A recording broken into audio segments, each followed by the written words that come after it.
Qu'est-ce que le back-end? C'est la partie du code exécutée par le serveur. Il s'agit du travail qu'il réalise sur les pages web avant de les envoyer au client. Le travail du serveur sera codé dans un langage propre à lui, le langage serveur. C'est avec ce langage que notre serveur pourra générer des pages web à renvoyer à chaque client. Le résultat final renvoyé au client est toujours une page composée uniquement d'HTML, de CSS et de JavaScript. Il existe de nombreux langages serveurs, PHP, Java, Python, Ruby, etc., etc. Alors lequel choisir? Lequel est le meilleur?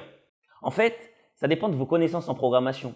Si vous avez déjà manipulé un de ces langages, alors vous avancerez plus vite avec. Bref, il n'y a pas de meilleur choix.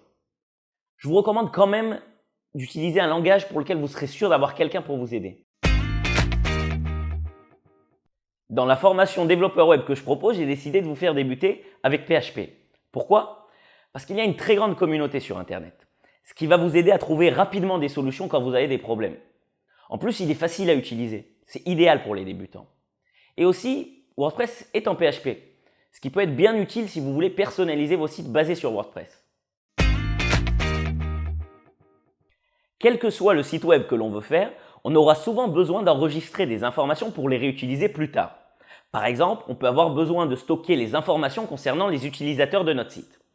Notre serveur devra alors utiliser ce que l'on appelle une base de données. C'est un ensemble de fichiers dans lequel les données sont stockées de façon organisée. Il y a plusieurs systèmes de bases de données. MySQL, Oracle, Microsoft SQL Server, etc., etc. Dans la formation développeur web, j'ai choisi d'utiliser MySQL.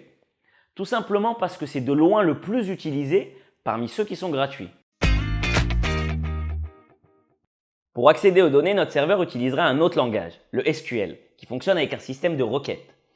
Par exemple, on peut faire une requête pour récupérer la liste de tous les utilisateurs inscrits le mois dernier. Voilà, c'est tout pour les bases du développement back-end. J'espère que vous avez maintenant une meilleure vue d'ensemble sur le développement web. À bientôt!